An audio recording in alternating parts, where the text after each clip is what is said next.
Casey Mize puts together another noteworthy start as the Detroit Tigers head into the final weekend of spring with some decisions still to be made.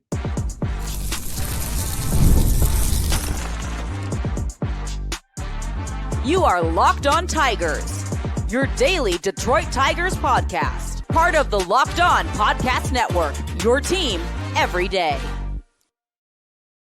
What is up, everybody? Welcome back to another edition of Locked On Tigers. I'm, of course, your host, Scott Bentley. Today is Friday, March 20th, 2026. Thank you so much for making Locked On Tigers your first listen every single day. We are free and available wherever you get your podcasts, including YouTube, part of the Locked On Podcast Network, your team every single day. Today's episode is, of course, brought to you by MLB The Show 26. Visit MLBThe.show/LockedOn and use code LockedOn to unlock a pack for use in Diamond Dynasty, available now on PlayStation 5, Xbox, and Nintendo Switch, rated E for everyone. What is up, everyone? Hopefully you all had a great week and we can send you off into a fun basketball-filled weekend here with a good program talking about some baseball. As we obviously talked about yesterday, Tigers did not play on Thursday. However, they did play Wednesday night, so we'll talk a little bit about that. We're also going to talk about the spring breakout game. We're going to talk about some injury updates. We'll talk about the WBC final, which we haven't done on this show yet. So a jam-packed weekend kickoff here, if you will. But I want to start off with Casey Mize. The Tigers and the Pirates played a spring training game on Wednesday night. A rare spring evening game, 6 o'clock start time. The Tigers offense got sliced and diced by Braxton Ashcraft, which is, I think, something we will probably be saying more and more in the future. He's a very, very talented arm. So we'll talk about that a little bit. But Casey Mize has a weird start, okay? This is 4 innings, 4 hits, 3 earned runs, 3 walks, 6 strikeouts, and another home run against. He had told beat writers and reporters after the outing that he said he felt better. And that is, I don't know, something, I guess. After his last outing, prior to this one, we talked about on here how he had mentioned that his mechanics he felt like were off and he wanted to talk to the coaches because he just feels completely kind of out of whack. So, I mean, we'll take a step in the right direction in that regard. This outing specifically is one where if it happens 3 weeks ago, I'm almost praising it. He has 11 whiffs and 6 strikeouts in just 4 innings. That's a great sign. Those are good. We're happy. 3 walks, 3 earned runs, 4 hits in 4 innings still is not, obviously, a great sign. Now, the thing that I think is the reason why I have angst after this, aside from just looking at the runs given up based on what he's done in the spring, etc., is the velo was down across the board. Now, in the first inning, he was still, for his fastball at least, was sitting 94. Sitting just over 94, actually. By the 4th inning, his final inning of work, he was barely throwing 91.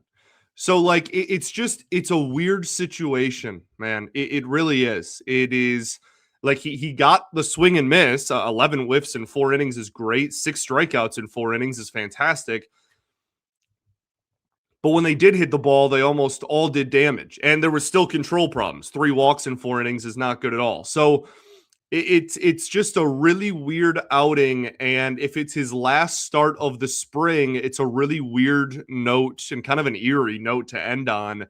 Now, he could throw one more time. Again, we'll see what happens on Monday and Tuesday of this next week. But I don't know. Like, to me, I feel as though we talked about it a little bit yesterday in the roster projection show. But like ultimately, this is a guy that had a sub-4 ERA last year, was finally fully healthy for a full season. And I think that they will default to him just figuring it out. But it is important to note that this team has depth and plenty of it, to be honest with you, at starting pitcher. Especially when you're talking about back end of the rotation guys, right? If Fromber or Skubal misses time, there's no arm in AAA that's going to replace that caliber of production, obviously, right? But if Mize is going to sit around a 4 ERA, I think there are other guys that can probably give, I don't know, low 4s ERA production over the course of a full season and start every 5th day. Now, I mean, if he struggles or at the start of the season, or if maybe, I don't know, like it ends up being that he's hurt. Like the Tigers signed Drew Anderson for a reason. I think that he is the immediate first choice there. Obviously, you have Cater Montero, who is a fantastic depth starting pitcher to have in the organization. But to me, if Mize was to get yanked from that role, it would be for Drew Anderson, who, might I add, is having one of the best springs out of any pitcher in the Tigers organization. He has a 0 ERA and is getting a ton of strikeouts. So I think that is probably the direction they would go if that decision was made. But we'll see. I think, again, off of what he did last year alone and the fact that he is not a reliever. Like Casey Mize's stuff is not going to play better in the pen. He has a starting pitcher repertoire. He's been a starting pitcher his entire life. I think they probably hang on to him to start the season. It's a contract year for him as well. That is worth noting, et cetera, et cetera, et cetera. But I just don't think the leash will be very long. And they have options should they, I don't know, want to exercise those options. Okay, rest of the spring training, 3-1 loss to the Pittsburgh Pirates. As I mentioned, the offense kind of got diced up a little bit by Braxton Ashcraft. The offense had been putting up, 7+ like all week prior to this, and even going back into last weekend. So not really losing sleep over it. Still a spring outing. And Braxton Ashcraft has really good swing and miss stuff if you're not familiar with him. Very talented young arm for the Pittsburgh Pirates, as they seem to have a lot of. So we'll talk about that a little bit more in depth right after this. First, though, going to talk to y'all about our good friends over at MLB The Show 26, the latest from the beloved video game franchise. Each week, we are highlighting stars of MLB's top 100 player list, the elite names you'll be controlling, building around, and going head-to-head with in MLB The Show. Today, we're talking Framber Valdez. Comes in exactly as the 50th ranked player in baseball. I think this is an awesome addition for the Detroit Tigers rotation, as we have been mentioning all spring. Just getting a top 50 player in baseball is an electric ad just from that perspective, right? Nonetheless, the top 2 guys in your rotation being a top 5 player in baseball and a top 50 player in baseball, according to Locked On's top 100 player list. You can play as the World Baseball Classic in MLB The Show 26 as well. There's so many great features in Road to the Show and franchise mode on top of that. So if you love talking baseball, you'll love playing it even more. Visit MLBThe.show/lockedon and use code LOCKEDON to unlock a pack for use in Diamond Dynasty. Available now on PlayStation 5, Xbox Series S and X, as well as Nintendo Switch. Rated E for everyone. Also got to talk to y'all about FanDuel. College basketball is here, baby. Well, it's been here, but the tournament is here. Big games, tight spreads, momentum swinging every single night. Early tip-offs, you got the noon tip-offs all the way down to your 10, 10:15, 10:30 games. It is nonstop basketball action, one of the best weekends of the year. And now FanDuel is giving you a way to turn that energy into even bigger potential wins with a college basketball parlay profit boost. You can build any college hoops parlay you want, rivalry games, ranked matchups, whatever fits your read. Go safe, go bold, or ride with the team you've been following all year. It's your parlay, your style, and now with more upside behind it. So head to FanDuel.com to get started. That's FanDuel.com. FanDuel, play your game. All right, everybody, welcome back here. Segment 2, Locked On Tigers. Appreciate y'all for tuning in, as always, making us your first listen every single day. Shout out to the everydayers that do tune in every day.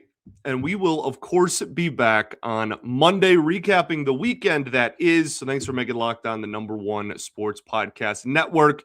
Don't forget to check out the Everydayer Club for ad-free episodes and access to a group chat with me and other listeners of the show. You can tap the link in the show notes or go to lockedonpodcast.com/everydayer today. We are discussing the Tigers' 3-1 loss to the Pittsburgh Pirates in spring training on Wednesday evening. We talked a little bit about Casey Mize, talking about the offense. Matt Vierling 0 for 4 with 3 strikeouts. Kerry Carpenter 0 for 3 with 2 strikeouts. Javi Baez 0 for 3 with 2 strikeouts. Again, I think a testament to kind of just the lineup as a whole in this one. Riley Greene did have another RBI in this game and only had 1 strikeout, which is A, less than a lot of the other starters, and B, less than we're used to from him specifically. So we'll kind of take that type of performance. I'm really excited for Riley Greene's 2025. Nope. I'm really excited for Riley Greene's 2026. I think that he's made some adjustments and that he is going to right the ship that kind of got out of whack last year. Torkelson 1 for 4, no strikeouts and a hit in this ball game, but it's so beautiful to look up and down the lineup and see, well, not all the strikeouts and the lack of production. That's not beautiful. But seeing the one player that may have had the best game at the plate, him or Trey Cruz, but seeing Kevin McGonigle go 1 for 2 with a walk in 3 plate appearances and starting at shortstop is a beauty. An absolute beauty. Good, competitive, professional at-bats every time he's in the batter's box. And, that decision is looming and is getting closer and closer. I mean, heck, with an off day on Sunday, we might even have that answer by the next time we speak. So we will certainly talk about that on Monday's show. The other star in this game was, as I mentioned, Trey Cruz, who went 2 for 3 and played center field. I love Trey Cruz. And you know, we've had all this conversation about center field and about super utilities and about the versatility that players can bring. Trey Cruz checks all of those boxes. The only thing holding him back is I guess the people ahead of him and just finding an open spot for him on the roster.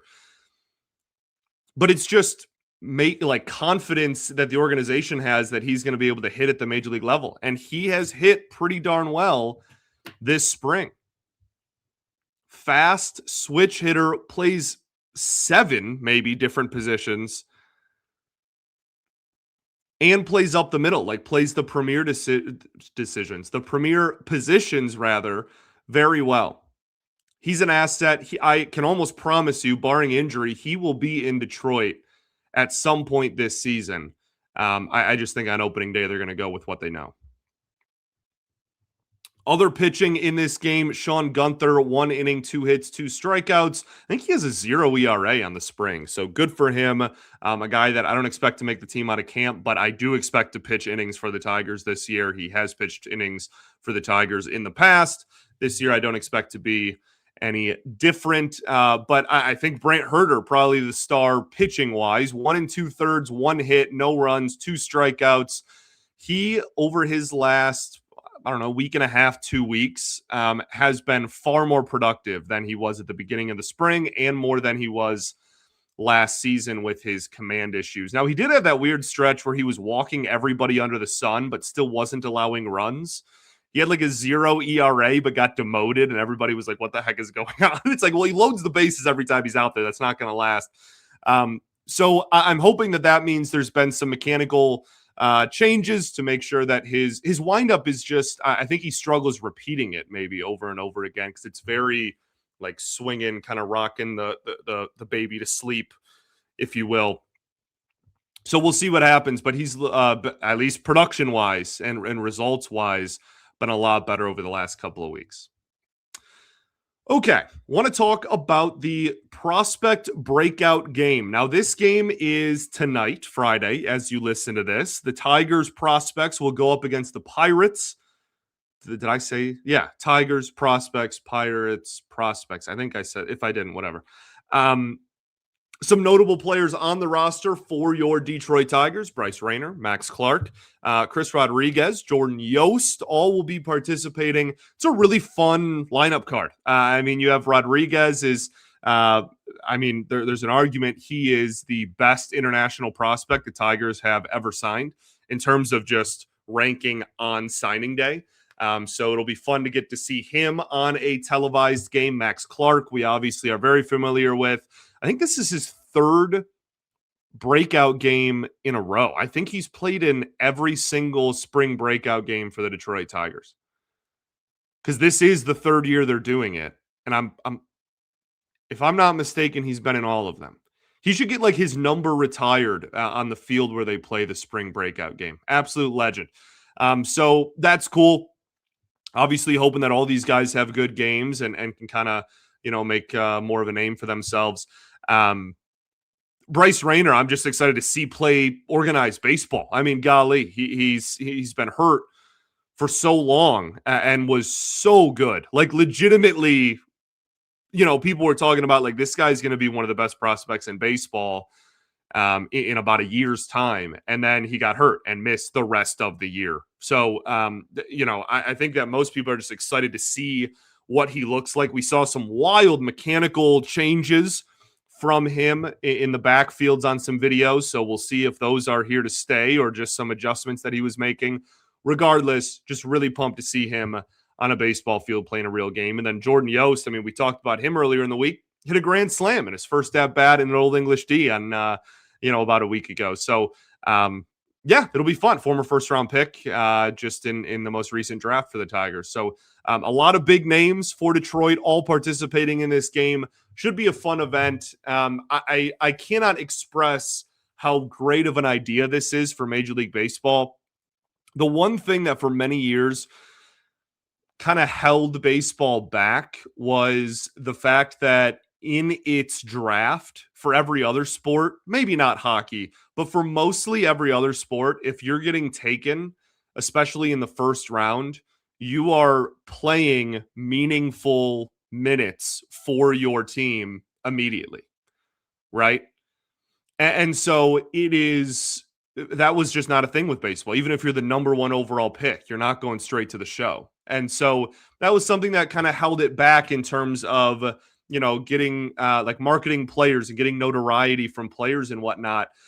So I think that there's been a lot more draft coverage over the last couple of years. That's helped the game a lot. They do it on All-Star Weekend now. That's intentional. That helps a lot. But I think events like this are genius for the growth of the sport and making sure that these names are already household names before they even step foot on a major league field. And we have more access to minor league information than we ever have in the history of baseball. And that is only good for the growth of our beautiful sport. And if it continues to grow, that's good for all of us. So I think that this is an awesome event. I think it's a genius idea, which I do not say very often about baseball and how it's ran. But I think that this one specifically, they kind of, no pun intended, hit a home run on, and I'm excited to watch this year's. Now, the big news from this is actually who is not on the roster, and that is that originally Max Anderson, John Peck, and Kevin McGonigle all were on the spring breakout 40-man roster that was made at the beginning of the spring. They obviously have to shave that down to 26 players. McGonigle, Peck, and Anderson all removed so that they can stay on the Major League roster. Evan Petzold of the Freep talked to AJ Hinch about that. Didn't say like, oh, yeah, it's because, they're making the roster or because McGonigle's making the roster or whatever. But he did say that it was so that the organization wasn't sending mixed messages. They didn't want to be like, hey, you're in the running for a job on opening day, but also go play in the prospect game with guys that aren't in the running for a job on opening day, right? So I think that there is kind of a cut and dry they are still in camp for a reason at a minimum. And that's exciting to see. Now, I would be stunned if John Peck or Max Anderson, for that matter, made the Major League roster out of camp on opening day. And that's not like a slight against them. Anderson has a great hit tool. John Peck has been one of the stories of spring training. I just think that there's probably an argument that they need more marinating in the minor leagues, and the Tigers have, guys that they're excited about or going to lean on for production at the positions that they play. Now, McGonigle, obviously we know what shortstop has looked like over the last few years for Detroit, and he's the number 2 prospect literally in all of baseball. One of the best pure hitting prospects, maybe the best pure hitting prospect in all of baseball, all for a reason. He's kind of on another level than everybody else. So we'll see. I don't think that it's like that big of a deal. I don't think that this guarantees he's on the roster. I've seen some people throwing that around, but I do think that it certainly is a message that is sent. Okay, want to do an injury update, then talk WBC? We will do both of those things right after this. First, though, going to talk to you about our friends over at Robinhood. What if sports were traded like markets? Now you can put your sports IQ to work in real time with Robinhood prediction markets. It's not you against the house. It's you participating in a live market. You can buy or sell your positions live all game long. Use your sports knowledge in the moments that actually matter. Robinhood prediction markets changes the game. It's people moving the action. So when the momentum shifts, you can move with it. I always knew the game, but never had a dynamic way to apply that knowledge. Now I can actually take part live in a market powered by the people. You're no longer just a spectator. Play by play, you decide.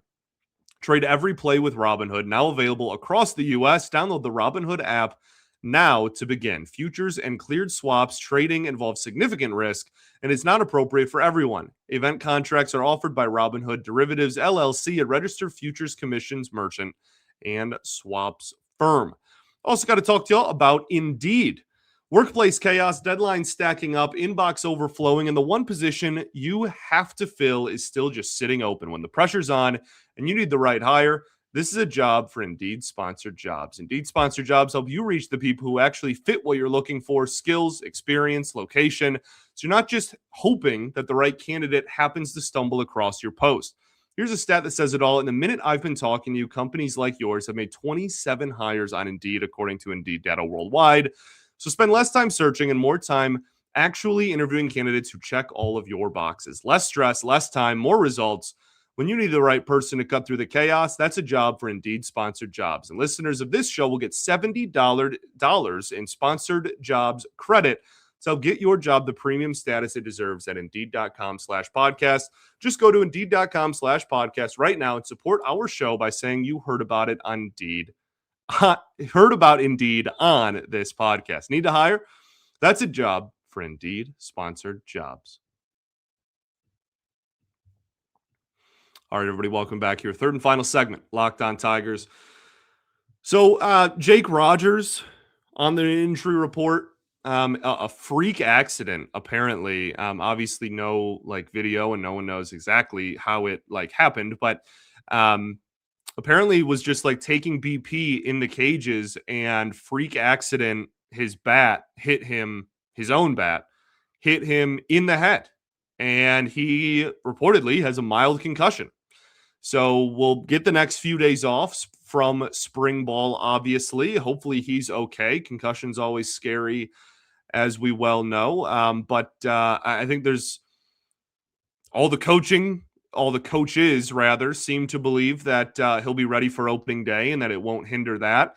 Also important to note that he's not the 1A catcher anymore, and there's no righty-lefty platoon amongst the two Tigers catchers. So Dylan Dingler, even if he's not 100% on opening day, well, if Dylan Dingler catches the first 3 games of the season, then it's okay anyway. You know what I mean? So we'll see. I'm hoping he's okay. Again, that's kind of a freak thing, and you never want to play with the head there. But like I said, it sounds like everybody's pretty optimistic that he's all right and will be fine for opening day. The WBC final, we have not talked about on this show. Obviously, it happened on Tuesday, so much earlier in the week, but we've been busy talking about other things. Obviously, a disappointing result for USA. That's kind of undeniable. If your rooting interest was in USA, then this is a disappointing final result. I think it's two things can be true at the same time. It can be, you can be upset with that and also be just unbelievably blown away by the response of Team Venezuela. And also from a Tigers fan specifically, like half of the Venezuelan organization, I'm talking coaches, players, etc., have Detroit Tigers ties. Like it is remarkable, to be honest with you. You had obviously Erod started the game, the final. Now a lot of people don't love Erod here for how he left the organization, but has a tie to the Tigers. Cater Montero started the semifinal. Gleyber Torres started at second base in the final. Miggy on the coaching staff. Victor Martinez on the coaching staff. Like it is a who's who of current and former Tigers just going through Venezuela. And a lot of that is because of Miguel Cabrera. Do not get it twisted. The fact that he is one of the greatest Tigers to ever rock an Old English D certainly goes a long way in the reputation and the development of Venezuelan baseball within the Tigers organization. But it's how can you not be romantic about baseball, man? Like this just obviously meant so much. Eugenio Suarez with a big hit, obviously started with the Tigers organization. This means so much to all of them. They're crying on the field. It is an emotional, heavy thing. And I think that it is a testament to not only how important just the WBC is to these people, right? This isn't just a meaningless exhibition game. And it's not meaningful just to the players of Venezuela. This is important to all of these guys, to all of these players that participate in this fantastic event every few years. So it was beautiful. Like it really was. Baseball is beautiful and sport is beautiful. And I think that you saw the reason why right there in that game. Awesome. There's been a lot of stuff going on in the world, obviously, and seeing that country able to like celebrate that and seeing how much it meant to the players to celebrate, that win was just awesome. So tip of the cap to Venezuela. Congratulations. They are the best team in the world. And that is just really fun to say at the end of the WBC. Now to USA, incredibly disappointing. Unbelievably. There's really no way around it. Not only did they lose the final to talent-wise an inferior opponent, just like roster to roster, but like you could say that about every single team. I think USA had the best top to bottom all-around roster in March. And to not only lose, but also that game against Italy also still happened. Like they not only lose in the final, they also didn't even control their own destiny going into bracket play. They needed the help of the team that just beat them in order to even make it to bracket play. Like just an unbelievably disappointing thing. I know everyone's pointing fingers at Tarek Skubal. I do not feel nearly as strongly as everyone else does about that. I really don't. I've said my piece on that a few times on this show. I know that some people are just really upset and there's no changing their mind. That's fine. I'm not here to change anybody's mind on anything ever. What I will say is that he needs to just get away from microphones. Like he just did himself absolutely zero favors by continuing to talk about it. Stop talking about it. Just like if you see a reporter, run the other way. Avoid. Stop digging yourself into a deeper hole. Okay. I also think that the reason why it maybe doesn't sting me specifically as much is because I look at why USA lost these games.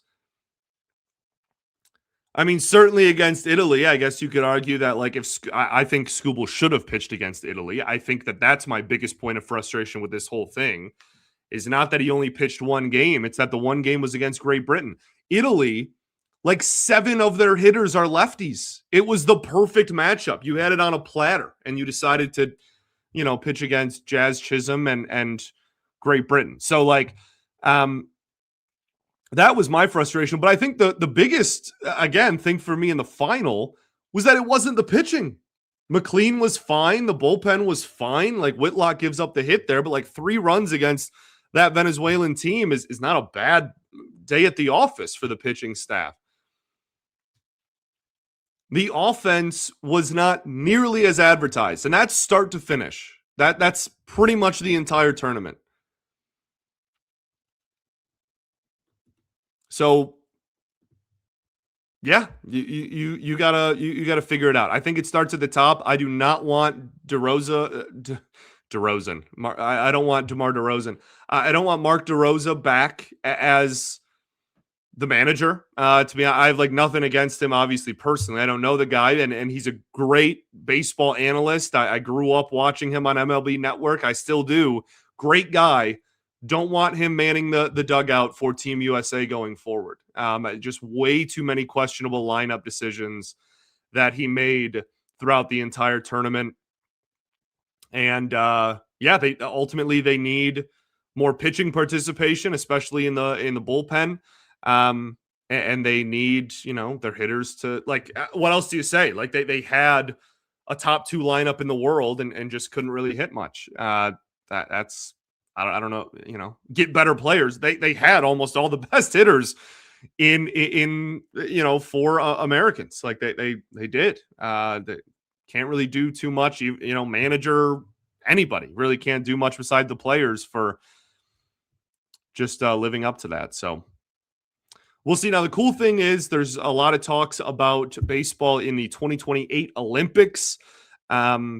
It looks like that's going to return. It looks like that's going to be a really, really fun and awesome event. And hopefully the U.S. can redeem themselves in there in a couple of years. Thanks for making Locked On Tigers your first listen every single day. Shout out to the everydayers that do tune in every day. We, of course, will be back on Monday. Tarek Skubal and Framber Valdez, both with their last starts of the spring this weekend. Peace and love. Going to therapy's dope. I'll catch y'all then, baby. Go Tigers.